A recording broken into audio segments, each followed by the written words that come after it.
Relative motion या relative velocity, relative acceleration क्या होता है और इस पर बेस बहुत सारी बार सवाल पूछे जाते हैं। तो देखो उसको फील करने की कोशिश करते हैं। लेट्स से मेरे पास दो तरह की कार है।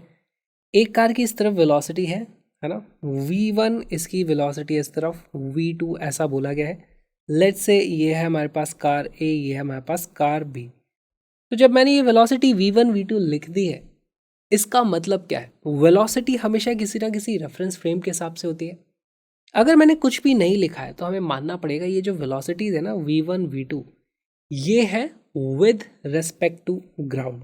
ठीक है, तो हमारे पास velocity of A with respect to ground, उसको इस तरीके से लिखा था। विद रेस्पेक्ट टू मतलब L A with respect to ground. Ground से देखोगे तो वो वैल्यू भाई मुझे v1 देखने को मिलती है।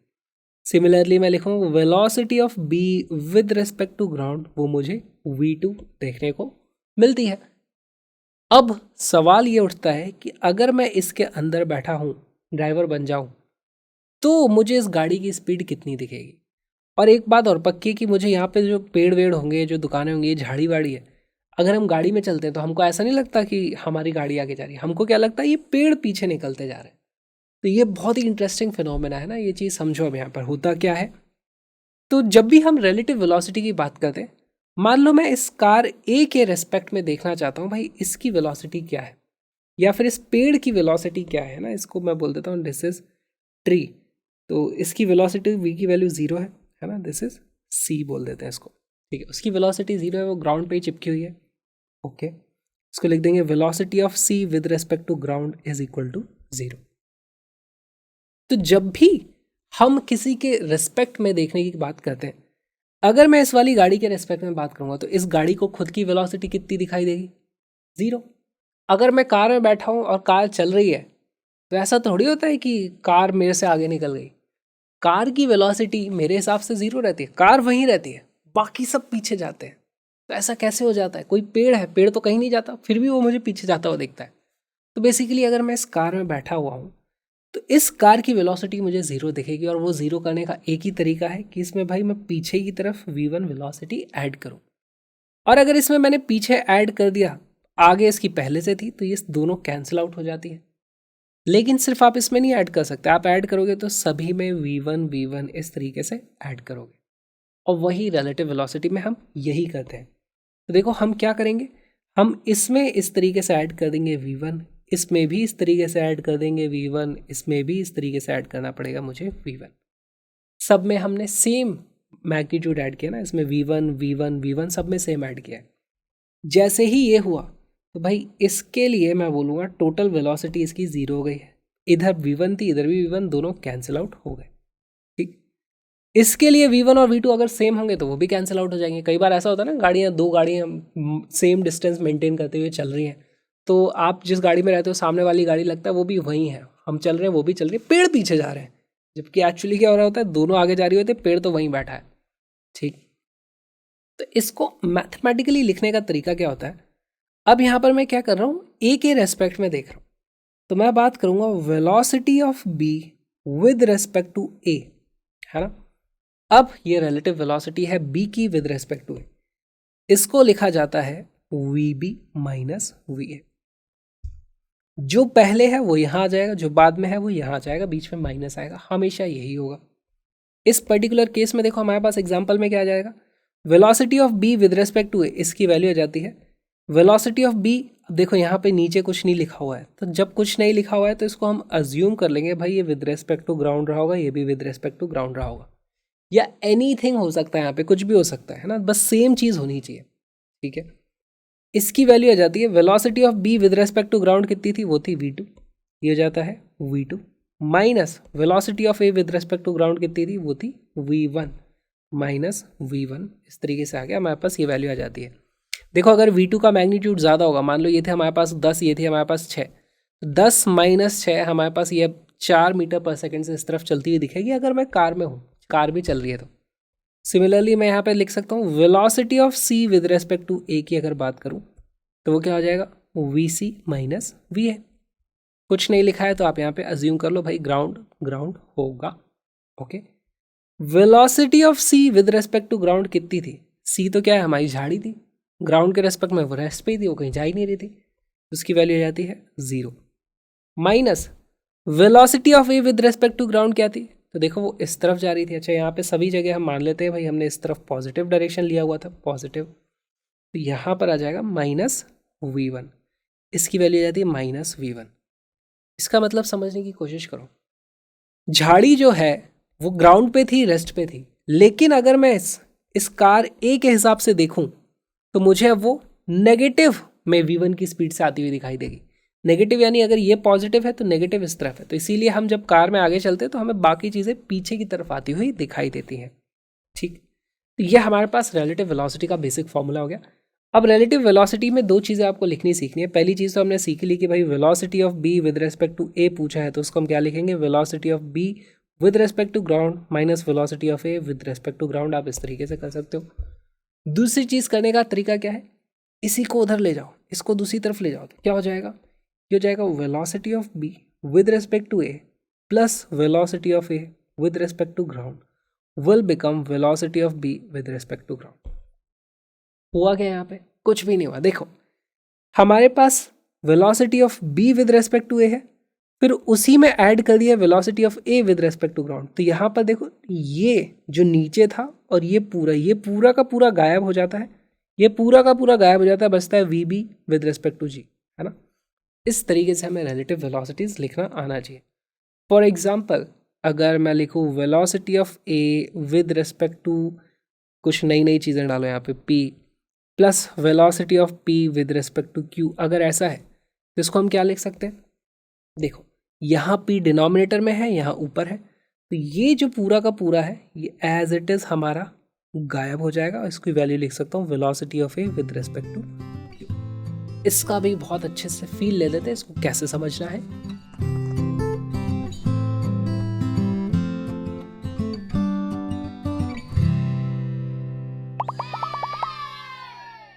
रिलेटिव मोशन का बहुत ही अच्छा एग्जांपल हमारे पास इस तरीके से एक नाव है, और नाव में ये लड़का चल रहा है 2 metre per second.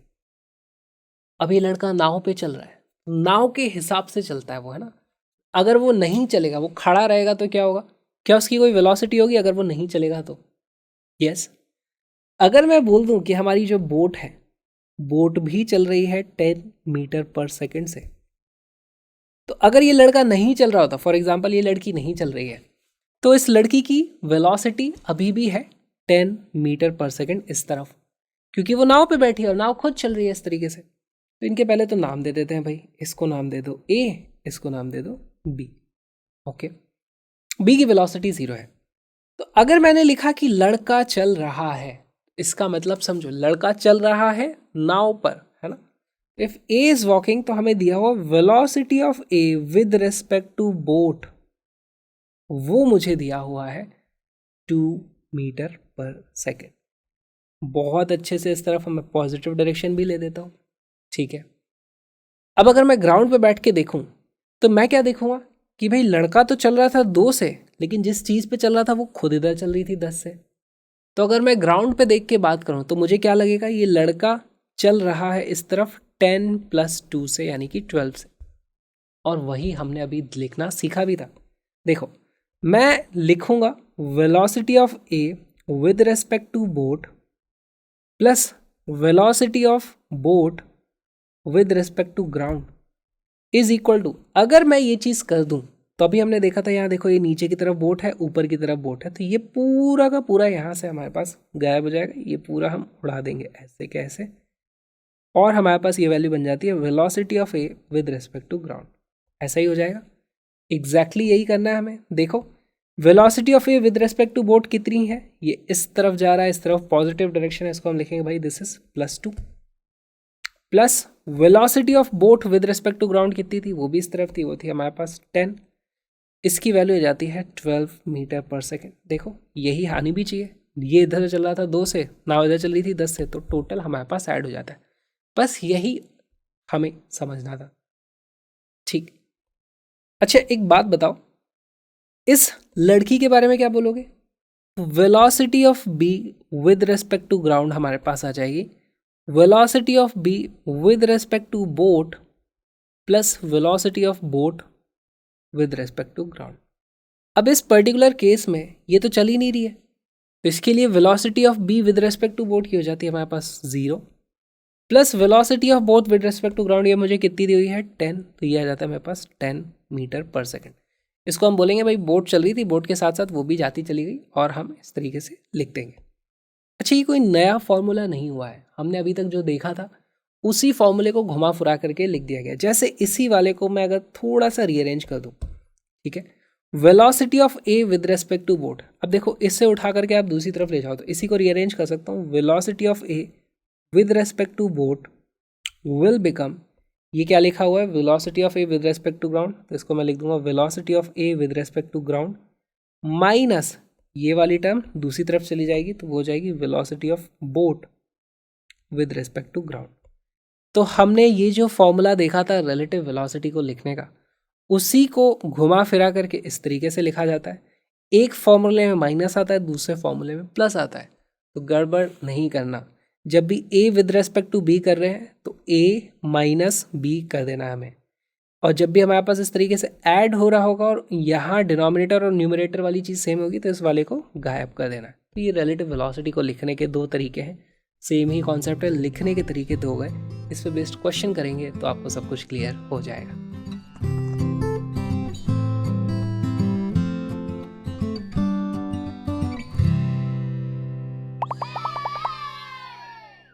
When two bodies move uniformly towards each other, the distance between them decreases by 8 metre per second. तो देखो हमारे पास दो ऑब्जेक्ट है इस तरीके से, जब वो दोनों एक दूसरे की तरफ आते हैं, एक की वेलोसिटी u लिख दी, एक की वेलोसिटी v लिख दी, तो एक दूसरे को 8 मीटर पर सेकेंड से उनके बीच की दूरी कम होती है, या फिर बोल सकते हैं दोनों 8 मीटर पर सेकेंड से अपने बीच के फासले को मिटा रहे हैं, एक दूसरे की तरफ 8 मीटर पर सेकेंड से आ रहे हैं, ठीक है।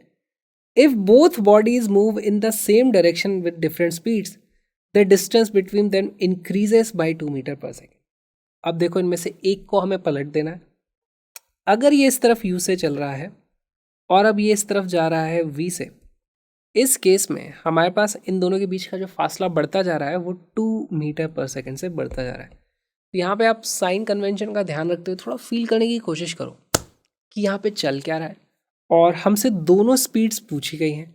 या तो आप एक काम कर सकते हो, ऑप्शन रख रख के देख लो कौन सा वाला सही है, या फिर थोड़ा रिलेटिव वेलोसिटी को समझने की कोशिश करो, वीडियो को पॉज करो, सॉल्व करने की कोशिश करो, फिर सोल्यूशन देखते हैं।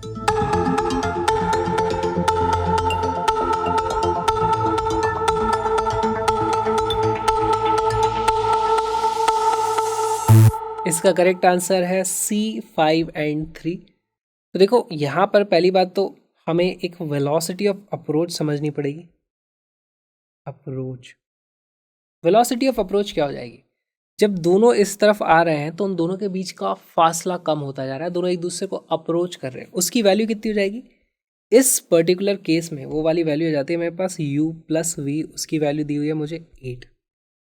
दूसरे केस में क्या दिख रहा है, मुझे बोला जा रहा है कि भाई ये दोनों जब सेम दिशा में चलते हैं तो उन दोनों के बीच का फासला बढ़ता जा रहा है, इसका मतलब ये वाला तेज चल रहा होगा तभी बढ़ रहा होगा। तो ऐसे केस में देख लूंगा मैं v सेपरेशन है ना, इसको मैं क्या बोलूँगा, वेलोसिटी ऑफ सेपरेशन, उसकी वैल्यू जाती है v माइनस यू, जो हमें 2 दिया हुआ है। तो अब यहाँ पे दो इक्वेशन आ गई, या तो आप इनसे सॉल्व करोगे तो मेरे पास क्या आता है, दोनों को अगर मैं ऐड कर दूँ 2 टाइम्स v की वैल्यू आ जाती है 10, यानी कि v is equal to 5 metre per second, और जैसे ही v की वैल्यू 5 मीटर पर सेकंड आ गई, u की वैल्यू हो जाती है 3 मीटर पर सेकंड, और हमारे पास c करेक्ट आंसर बन जाता है। तो एक तरीका तो ये हो गया। दूसरा तरीका अब हम देखते हैं, यहाँ पे हम रिलेटिव वेलोसिटी के मेथड का यूज़ कर लेते हैं, ठीक है भाई। तो यहाँ पर पहले केस में मैं जब बोलता हूँ कि हमारे पास 8 मीटर पर सेकेंड से दोनों पास आ रहे हैं, इसका मतलब क्या हुआ, देखो यहाँ पर हम क्या करेंगे, अगर मैं ऐसे बोल दूँ भाई ये a है, ये मेरे पास b है, ये a है, ये मेरे पास b है, velocity of b with respect to a ये कितना हो जाएगा, velocity of b with respect to a।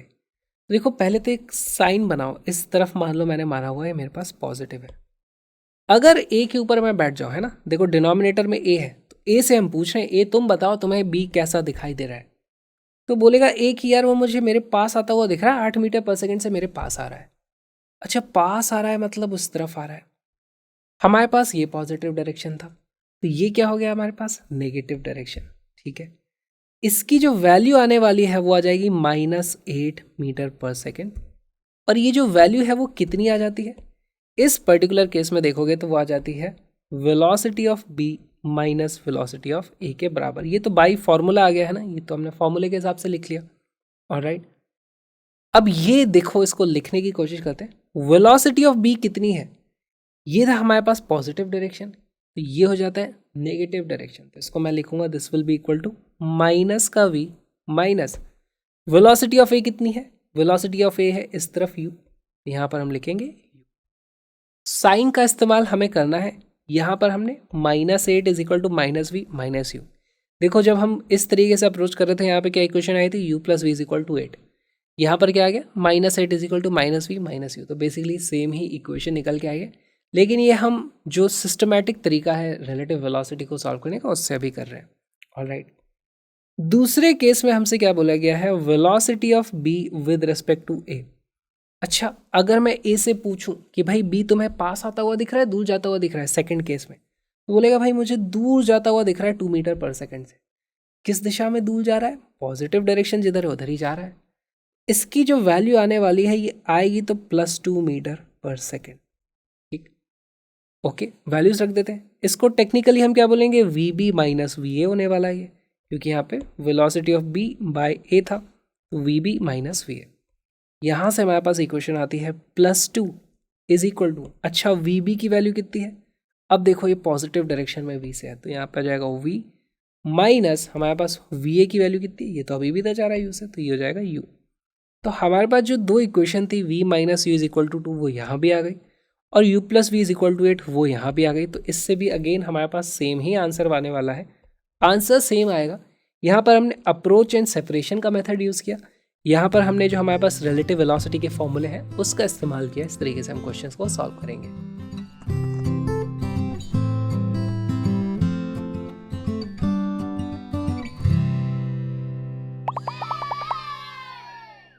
बहुत ही अच्छा सवाल। A student walks up a stationary escalator in time t1.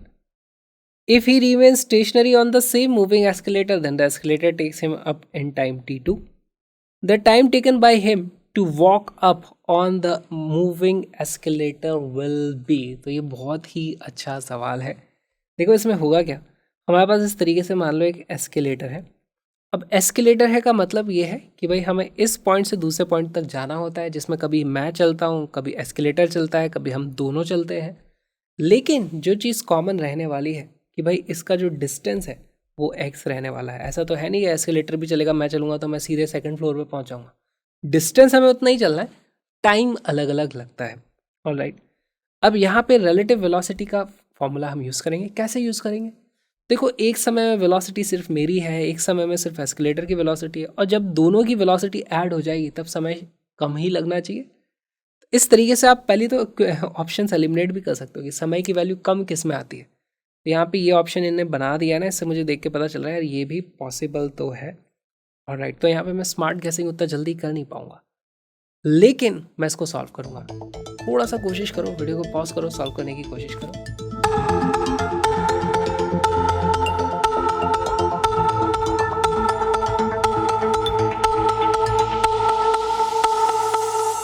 इसका करेक्ट आंसर है सी। सॉल्व करना शुरू करते हैं। तो देखो पहला केस जब है ना, a student walks up a stationary escalator in time t1, तो यहाँ पर जो एस्केलेटर है वो स्टेशनरी है, तो पूरी की पूरी जो स्पीड है वो स्टूडेंट की यहाँ पर इस्तेमाल हुई होगी। ठीक है, अगर मुझसे पूछा जाए है ना डिस्टेंस की वैल्यू क्या होती है, distance is equal to velocity into time t, इस तरीके से होता है। एक्स की वैल्यू आ जाती है velocity of student into time t1, ये मेरे पास पहली इक्वेशन आ गई। फिर क्या बोला गया, if he remain stationery on the same moving escalator, अब की बार एस्केलेटर मूव कर रहा है। इस केस में हमारे पास क्या हो जाएगा, डिस्टेंस तो उतना ही चला है, अब की बार वेलोसिटी एस्केलेटर की है, लेकिन इस बार टाइम लग गया है t2, ये बन गई मेरे पास इक्वेशन नंबर 2। ठीक, the time taken by him to walk up on the moving escalator, अब देखो एस्केलेटर भी चल रहा है, इस तरफ ऊपर जा रहा होगा, उसके ऊपर वो लड़का भी इस तरफ चल रहा है, तो अब मेरे पास जो वी नेट हो जाएगी वो क्या हो जाएगी, वो वैल्यू आ जाती है velocity of escalator plus velocity of student. इसी को लिखने का दूसरा तरीका, रिलेटिव वेलोसिटी के फॉर्मूले से अगर मैं लिखना चाहूँ, मुझे क्या लिखना है, velocity of student with respect to ground लिखना है। वो हो जाएगी velocity of student with respect to escalator plus velocity of escalator with respect to ground. इसी तरीके से तो हम लिखेंगे, है ना, ये वाला पूरा का पूरा हमारे पास गायब हो जाता है, तो velocity of student with respect to ground हमारे पास इधर बच जाता है। यहाँ से देखो कैसे लिख सकते हैं, this is equal to velocity of student with respect to escalator. Escalator के हिसाब से देखो, वो तो वेलोसिटी ऑफ स्टूडेंट जो थी उसी हिसाब से चल रहा होगा। ये हो जाता है मेरे पास V plus velocity of escalator with respect to ground, वो मेरे पास वी के ही बराबर है। तो देखो मेरे पास सेम चीज़ आ गई, यहाँ भी मैंने ये लिखा था, यहाँ पे भी मेरे पास वही आ रही है कि बाद में दोनों की वेलोसिटी जुड़ने वाली है, यहाँ पे भी जुड़ने वाली है। यहाँ पे हमने फॉर्मूले का इस्तेमाल नहीं किया, यहाँ पे हमने अपना थोड़ा कॉमन सेंस लगाया, यहाँ पे हमने रिलेटिव वेलोसिटी का फॉर्मूला यूज़ कर लिया, रिजल्ट सेम आ रहा है। ऑलराइट, हमसे क्या पूछा है, टाइम कितना लगेगा। तो अब देखो डिस्टेंस तो उनको उतना ही चलना है, तेज चलोगे तो क्या हो जाएगा हमारे पास, मैं लिखूंगा x is equal to v s plus v e times t. मुझे t की वैल्यू पता करनी है। अच्छा, ये दोनों वेलोसिटी के लिए मैं यहाँ से कुछ इक्वेशन लिख सकता हूँ, इसकी वैल्यू क्या हो जाती है, this is equal to v s को मैं लिख सकता हूँ, वी एस की वैल्यू हो जाएगी x अपॉन टी वन, हो जाएगा x upon t one plus x upon T two multiplied by T. यहाँ से आप देखोगे सारे के सारे x इस तरीके से कट जाएंगे, हमारे पास वैल्यू आ जाएगी 1 is equal to t two plus t one upon t one t two times t, और t की वैल्यू आ जाती है t one t two upon t one plus t two. C is our correct answer.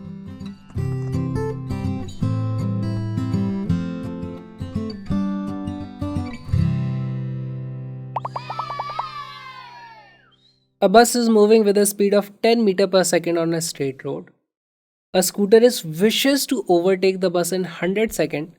If the bus is at a distance of 1 kilometer from the scooterist, with what speed should the scooterist chase the bus? तो ये बहुत ही अच्छा सवाल है, इसको दो method से किया जा सकता है।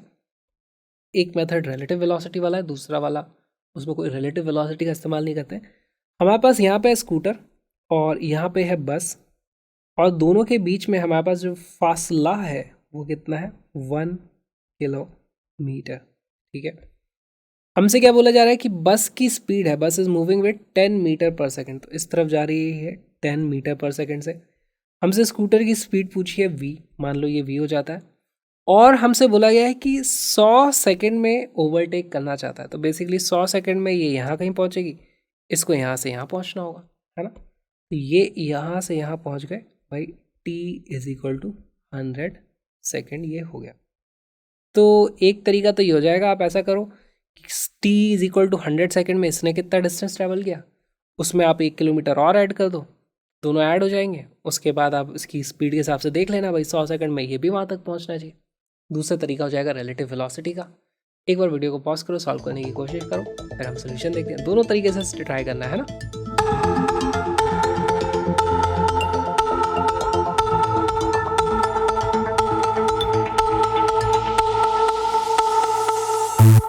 इसका करेक्ट आंसर है डी। सॉल्व करना शुरू करते हैं। पहले तो इसी मेथड से कर लेते हैं। देखो हमारे पास ये जो डिस्टेंस हो जाएगा ना, ये वाला जो डिस्टेंस आने वाला है, इसकी वैल्यू आ जाएगी 10 into 100 which is equal to 1000 metre, और ये हमारे पास ऑलरेडी 1000 मीटर था। अब मैं लिख दूंगा v इंटू 100, है ना। 100 सेकेंड में इसने कितना डिस्टेंस ट्रैवल किया है, उसकी वैल्यू हो जाएगी 1000 plus 1000 which is equal to 2000। यहाँ से v की वैल्यू आ जाती है 2000 डिवाइडेड बाई 100, या फिर इसी को लिख दो 20 metre per second. D is our correct answer. लेकिन अब सेम चीज़ को हम सॉल्व करेंगे रिलेटिव वेलोसिटी के हिसाब से। तो रिलेटिव वेलोसिटी के हिसाब से क्या, मैं स्कूटरिस्ट बन गया हूँ, है ना। मैं क्या देखना चाहता हूँ, मुझे बस को ओवरटेक करना है। फील करने की कोशिश करो, मैं बहुत तेज चलाऊंगा स्कूटर को, बस मुझे पीछे आती हुई दिखाई देगी और मैं इससे आगे निकल जाऊँगा। करेक्ट। बेसिकली मैं देखना चाहता हूँ velocity of bus with respect to जो हमारे पास स्कूटर है, उसकी वैल्यू कुछ नेगेटिव होगी। ठीक है। अच्छा, velocity of bus with respect to scooter है, बस मेरे पास आती हुई दिखाई देगी मुझे पता है बस मुझसे 1 किलोमीटर दूर है और वो मेरी तरफ आ रही है ना। तो मेरे पास यहाँ पे पता चल जाता है भाई 100 सेकंड में वो मुझ तक पहुँच जानी चाहिए। Velocity of bus with respect to speed scooter multiplied by 100 second must be equal to distance travelled by the bus. यहीं पे छोटी सी ट्रिक है, साइन कन्वेंशन में गलती हो सकती है, तो हम बोल देते हैं भाई हमारे पास इस तरफ अगर मैंने पॉजिटिव लिया है तो बस का डिस्प्लेसमेंट -1 किलोमीटर होगा, क्योंकि मैं जा रहा हूँ इस तरफ, ये पॉजिटिव साइड है, बस पहले यहाँ थी, बस का डिस्प्लेसमेंट इस तरफ हुआ है, बस का डिस्प्लेसमेंट इस तरफ हुआ है, नेगेटिव में हुआ है। यही बहुत इंपॉर्टेंट है, आ जाएगा माइनस का हमारे पास यहाँ पर 1000 इस तरीके से। जैसे ही आपको ये दिख गया, यहाँ से आप देख सकते हो भाई velocity of bus with respect to scooter होनी चाहिए -10 मीटर पर सेकेंड। क्या इससे हमारा आंसर आ गया -10? नहीं, ये आंसर नहीं है। अब देखो इसी को आप लिख सकते हो velocity of bus minus velocity of scooter is equal to -10। Value क्या पता करनी है हमें? वेलोसिटी ऑफ स्कूटर पता करनी है। यहाँ से मुझे मिल जाता है भाई velocity of scooter is equal to velocity of bus plus 10 which is equal to velocity of bus कितनी है 10 plus 10 which is equal to 20। Again आप देखोगे आंसर सेम आ जाता है। तो दोनों ही तरीक़ों से हमें ये ट्राई करना आना चाहिए, जो भी आपको अच्छा लगे आप उसका यूज़ कर सकते हो। रिलेटिव वेलोसिटी की अच्छी प्रैक्टिस यहाँ पर हो गई।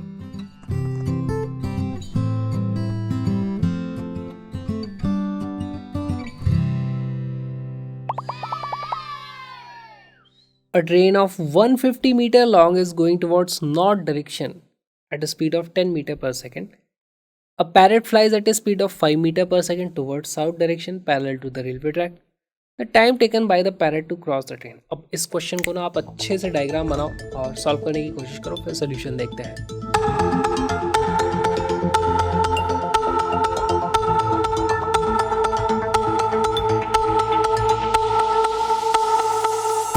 इसका करेक्ट आंसर है डी। सॉल्व करना शुरू करते हैं।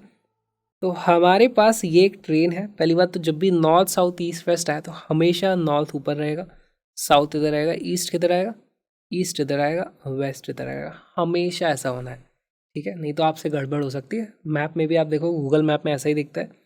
ऑलराइट, ट्रेन जा रही है 150 मीटर लंबी है टुवर्ड्स नॉर्थ डायरेक्शन। ट्रेन की स्पीड दी हुई है मुझे कितनी 10 मीटर पर सेकेंड। और हमारे पास एक चूहा है जो नीचे आ रहा है, नीचे की तरफ नहीं आ रहा है, साउथ की तरफ जा रहा है 5 मीटर पर सेकेंड। हमने पूछा है कि भाई यहाँ से यहाँ तक आप कितनी देर में पहुँचते हो। अब इसको आप रिलेटिव वेलोसिटी से कर लो। तो हम देखेंगे भाई, हम बात करेंगे velocity of parrot with respect to train की। अगर मैं बात करूँ तो यहाँ पे पहली बात तो एक कोई सी दिशा को पॉजिटिव मानना पड़ेगा। तो लेट्स से मैंने इसको मान लिया ये मेरे पास पॉजिटिव डायरेक्शन है। Velocity of parrot with respect to train आ जाएगा velocity of parrot minus velocity of train. इसकी वैल्यू कितनी आती है? वेलोसिटी ऑफ पैरेट कितनी है? देखो ये पॉजिटिव डायरेक्शन है हमारे पास ऊपर की तरफ, तो ये है -5। तो आप लिखोगे -5 माइनस वेलोसिटी ऑफ ट्रेन कितनी है? ये है पॉजिटिव डायरेक्शन, ये इधर ही जा रही है, तो ये हो जाएगा 10। ये हो जाता है -15 मीटर पर सेकेंड। यानी कि ट्रेन के रेस्पेक्ट में अगर ट्रेन रुक जाए तो ये तोता पहले तो ग्राउंड के रेस्पेक्ट में 5 से आ रहा था, ट्रेन के अंदर जो बैठे हैं वो बोलेंगे ये 5 से नहीं, ये 15 से इस तरफ आ रहा है, ठीक है, क्योंकि नेगेटिव में 15 आई है, यानी उनको तो लगेगा इस दिशा में 15 की स्पीड से आ रहा है। और ट्रेन में जो लोग बैठे हैं उनके हिसाब से ये जो डिस्टेंस 150 मीटर, ट्रेन के अंदर जो बैठे हैं उसको थोड़ी दिखता है ट्रेन छोटी बड़ी हो रही है, उसको तो लगता है ट्रेन उतनी बड़ी है। तोता इस तरफ तेजी से आ रहा है, कितना समय लगेगा? तो देखो यहाँ पे हम लिख देंगे velocity of parrot with respect to train multiplied by time t will be equal to 150 metre. अब एक और बात बताओ, यहाँ पर ये वेलोसिटी है नेगेटिव में, टाइम भी है, डिस्प्लेसमेंट भी नेगेटिव हुई होगा। कैसे होगा? होना भी चाहिए ना। देखो भाई, अगर मान लो मैं इस ट्रेन में यहाँ बैठा था तो मैं देखूंगा पैरेट पहले यहाँ था, फिर उतने टाइम बाद वो यहाँ आ गया। अगर ये पॉजिटिव डायरेक्शन है तो ये नेगेटिव डायरेक्शन ही तो हुआ। तोते का डिस्प्लेसमेंट नेगेटिव दिशा में ही तो होने वाला है इस रेफरेंस फ्रेम में। यहाँ लगाना जरूरी है माइनस। यहाँ से टी की वैल्यू आ जाती है -150 divided by -15 which is equal to 10 second. D is our correct answer. ये जो छोटा सा वीडियो आपने देखा, एक छोटा सा पार्ट है हमारे बहुत ही प्यारे से क्रैश कोर्स नीट मंथ का। Link is in the description, जहाँ पे आप पूरा का पूरा कोर्स एक्सेस कर सकते हो, जहाँ पे बहुत सारे PYQs हैं और साथ में कलरफुल नोट्स की PDF भी आप खरीद सकते हो। All the links are in the description, जल्दी चेकआउट करो। हम मिलेंगे फुल कोर्स में।